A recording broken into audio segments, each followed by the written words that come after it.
Después de la vida, lo más preciado es la libertad. Eso solo lo saben las personas a las que les ha tocado vivir un secuestro, como a Tatiana. No es su nombre verdadero, prefiere ocultarlo porque no quiere que ese hecho del pasado marque su presente y su futuro. Saliendo de mi casa, yendo a coger el bus del colegio, en ese trayecto me secuestraron. ¿Fue violento? Me empujaron contra una camioneta, en lo que me golpeé la cabeza y me forzaron y me metieron en la camioneta. Tenía 16 años cuando esta organización delictiva la amenazaba y humillaba mientras exigían el pago de un rescate a su familia.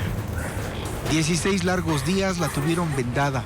Y el lugar donde me llevaron, me tenían en un lugar oscuro, vendado. Estaba vendada y amarrada. Entonces ahí estaba, era una mujer colombiana que la pusieron ahí para cuidarme. Y claro, era tenaz porque no sabía qué pasaba, entonces solo me dijeron que iban a pedir un rescate y que me quede quieta y callada. Quieta ahí, que aquí vas a estar mucho tiempo más. Cuenta que la alimentación era una sola vez al día y que en las noches el jefe de los delincuentes le llegaba a rastrillar un arma en la cabeza. Me hicieron hacer una carta. Ellos me dictaban, ¿no? Que poner que mami, papi, quiero que paguen el rescate, me están tratando mal, cosas así, ¿no? Entonces, yo veía la forma para que mis papás sepan que no es cierto. Yo a mis papás les trato de usted. Y toda la carta yo les escribía como tú. Entonces mi mami dice que cuando ella recibió la carta había dicho esto no es cierto. Porque no, mi hija no escribe así, no habla así. Una es la historia que viven los secuestrados y otra, los familiares de las víctimas de este atroz delito. Juan Fernando Chediak tuvo que vivir esa mala experiencia hace ya una década. Su pequeña hija Julia, de apenas 8 años, fue secuestrada y sus captores le exigían altas sumas de dinero. 11 días de suplicio y angustia. Nadie está preparado para esto, entonces no sabes cómo actuar. Para mí un error es empezar a rodearte de gente que no tiene la menor idea, normalmente allegados familiares, que empiezan a opinar. Y esas opiniones van a hacer que tú tomes una o varias decisiones incorrectas. Entonces, siempre que tú necesitas de un experto, tienes que llamarlo. En este caso, ¿qué más experto que lo nace? Como cabeza de familia, Juan Fernando aprendió que en estos casos hay que tomar decisiones y no hay tiempo para la duda. No te puedo contar quiénes. Te puedo decir que la tenían en una zona agreste, cerca de un río, muy cerca de Pifo. Por eso que te digo que la tenían de lado a lado, ¿no? Amarrada a un árbol 2 días. Gente que no era experta. Entonces puso la vida de mi hija en riesgo algunas veces. La UNACE es la Unidad Antisecuestros de la Policía Nacional. Un grupo de élite que tiene en sus filas a personal selectamente escogido y entrenado. Son quienes se encargan de acompañar a las familias en los momentos más difíciles.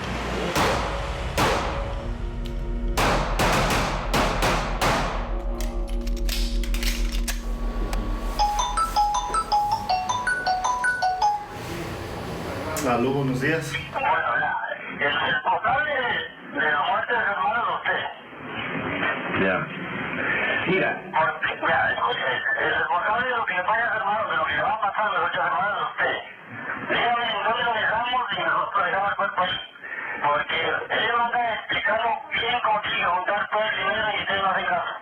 Bueno, usted dígame dónde dejamos el cuerpo ya. Mira, quiero que me entiendan bien, yo soy una persona seria. Si ustedes deciden tomar esa decisión, lamentablemente voy a sufrir mucho, yo y mi familia, y ustedes van a perder el dinero que tienen. Bueno, usted es responsable de eso. Dígame dónde lo dije. Bueno, de aquí dejo en manos de Dios y de ustedes. Estoy preocupado, no sea así, por favor. No, por Dios, no. Es importantísimo, como te digo, seguir las instrucciones de la UNACE. Aun cuando pueda ser criticado, porque los mismos familiares decían, ¿por qué ustedes no comentan nada? ¿Por qué ustedes no piden ayuda a los familiares o a los amigos? Y lo que dijimos es, tenemos los expertos y los expertos nos están recomendando hacer esto. ¿Por qué? Ellos saben y entienden por qué. Por eso es que yo digo, no le tienes que dar muchas vueltas a lo que estás haciendo si es que estás cumpliendo la recomendación de la UNACE. Después de 11 días de haber estado secuestrada, Julia Chediak, de 10 años, regresó a los brazos de sus padres.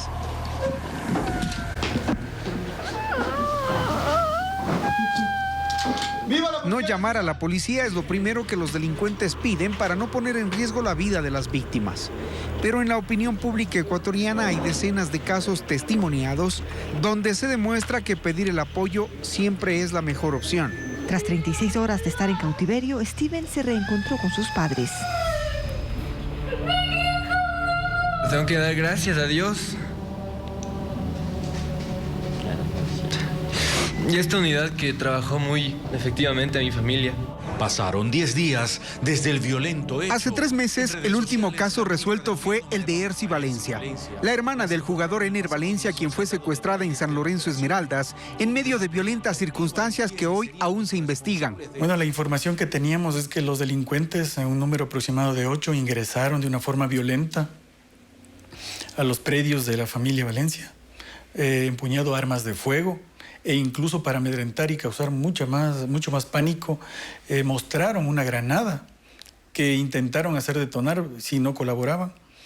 Y esa es la información primaria que disponíamos. 11 días le tomó a esta entidad policial resolver el caso.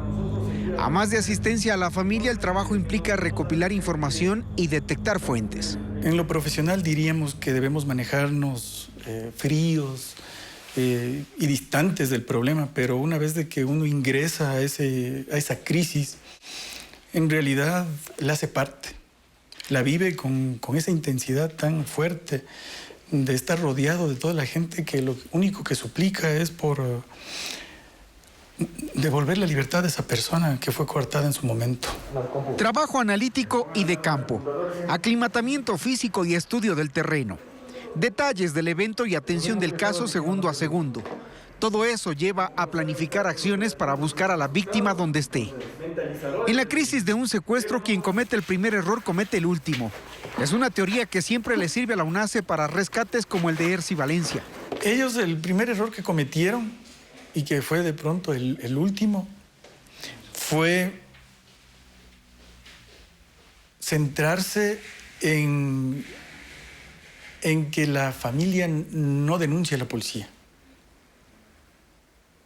Fue en causarles pánico, en causarles sosiego. Se tenía buenas fuentes y datos, otros obstáculos por vencer. El clima y la naturaleza, que son usados también por los maleantes para escapar y esconderse.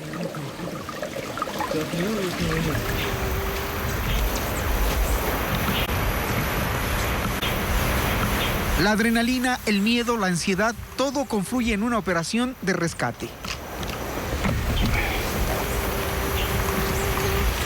El objetivo es rescatar a la víctima sana y salvo.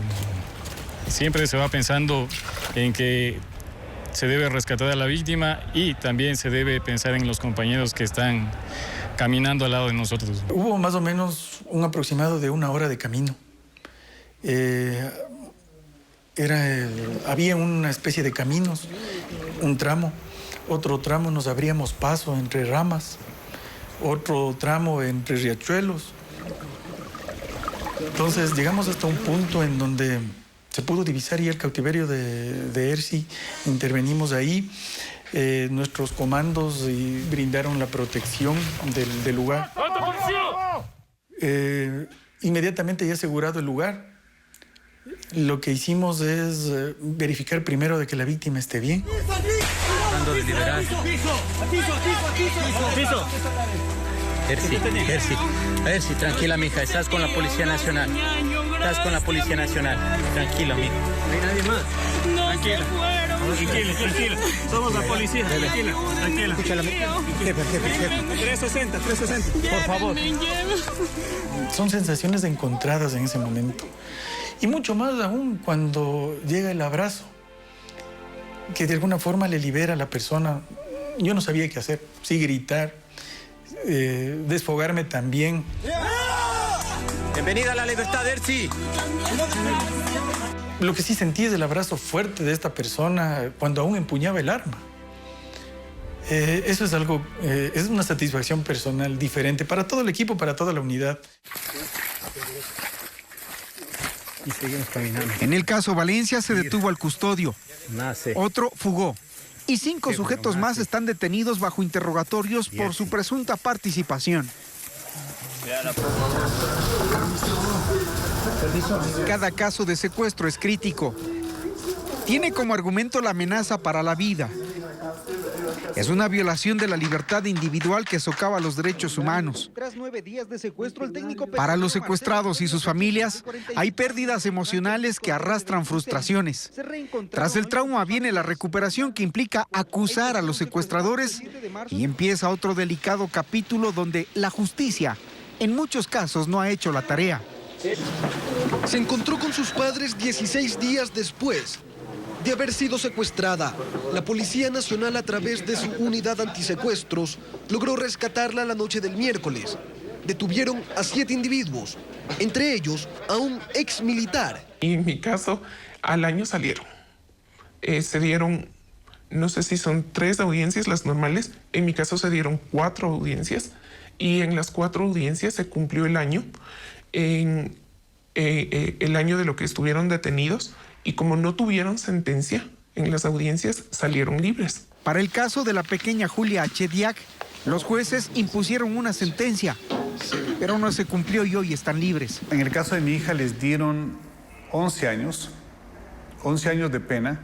Salieron a los 5 años, 6 años. Entonces es como, no sabría decirte que es un chiste, es una broma, o es un mensaje equivocado justamente para el AMPA. Estadísticamente en el país el secuestro extorsivo es un delito que tuvo su auge sobre todo en la década del 2000 al 2010. En todo este tiempo se registraron 330 casos. En la década del 2010 hasta la actualidad los casos son 45, de los cuales el 98% se han resuelto con el rescate de las víctimas vivas y el 2% no se pudo o está en investigación. Aquí cabía hacer la pregunta a la UNACE sobre 5 secuestros que conmocionaron al país. ¿Por qué la UNACE no pudo rescatar con vida a Efraín Segarra, Javier Ortega y Paul Rivas, periodistas del diario El Comercio, y a los ciudadanos Óscar Villasís y Katy Velasco? Lamentamos como mal lo que ha sucedido, pero creo que a mí no me corresponde hacer esa referencia. Aún el Ecuador no sabe qué ocurrió y por qué no se logró la efectividad de rescatarlos. El tema se manejó a nivel político y ahí no había experiencia. Por eso siguen faltando las respuestas. Ecuador requiere actualización de políticas públicas y acciones preventivas que lleven a combatir este flagelo que para Ecuador tiene demasiada influencia extranjera.